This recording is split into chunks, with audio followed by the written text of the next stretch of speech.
Do you know Lynn Patton? I'm right here. Oh, yes, sir. Do you know Lynn Patton? Yes, I do. I asked Lynn to come today in her personal capacity to actually shed some light. How long have you known Ms. Patton? I'm responsible for Lynn Patton joining the Trump Organization and the job that she currently holds. Well, I'm glad you acknowledge that, because you made some very demeaning comments about the president that Ms. Patton doesn't agree with. In fact, it has to do with your claim of racism. She says that as a daughter of a man born in Birmingham, Alabama, that there is no way that she would work for an individual who was racist. How do you reconcile the two of those, Mr. As neither should I, as the son of a Holocaust survivor. But, Mr. Cohen, I guess what I'm saying is I've talked to the president over 300 times. I've not heard one time a racist comment out of his mouth in private. So how do you reconcile it? Do you have proof of those conversations? I would ask you to Do you have tape recordings of those conversations? No, sir. Well, you've taped everybody else. Why wouldn't you have a tape? That's also not true, sir. That's not true. You haven't taped anybody? I have taped individuals. How many times have you taped individuals? Maybe 100 times over 10 years. Is that a low estimate? Because I've heard it's over 200 times. No, I don't think. I think it's approximately about 100, from what I recall. But I would ask you, why would you ask me a question, sir. Do you have proof? Do you have proof? Yes or no? I do. Oh, where's the proof? Ask Ms. Patton how many people who are black are executives at the Trump Organization, and the answer is zero. Mr. Cohen, we can go through this. I would ask unanimous consent that her entire statement be put in the record. Without objection. All right, let me go on a little bit further. Did you collect $1.2 million or so from Novartis? I did. For access to the Trump administration? No, sir. Why did you collect it?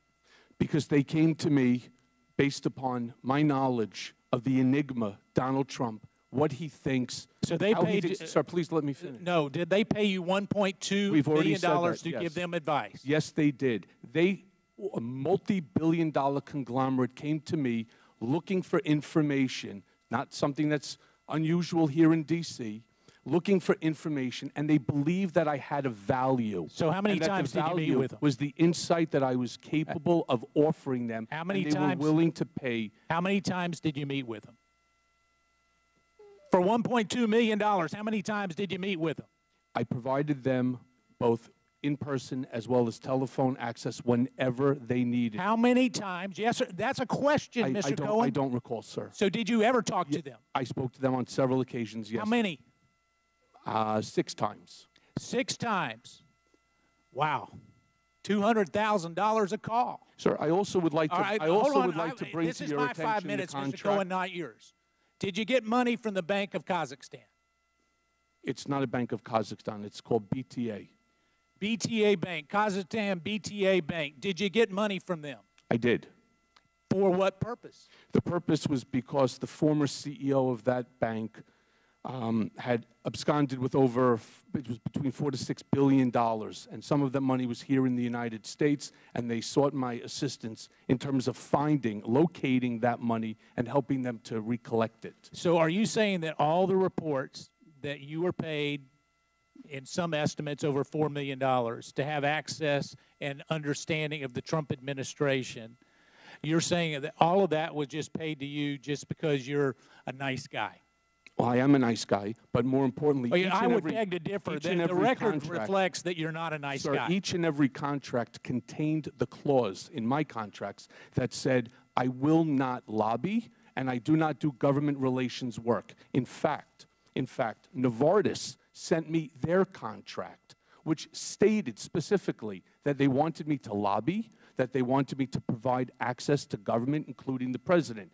That information, that paragraph was crossed out by me, initialed, and written in my own handwriting. It says, I will not lobby or do government relations work. So Novartis representatives say that it was like they were hiring a non-registered lobbyist. So you disagree with that? I don't know what they said, sir, but the contract speaks for itself. Have you ever contacted anybody in the administration? Yes. to advocate on behalf of any aspect of any of your contracts? I ask unanimous consent, Mr. Chairman. I ask unanimous consent. The gentleman's time has expired. You may answer the question.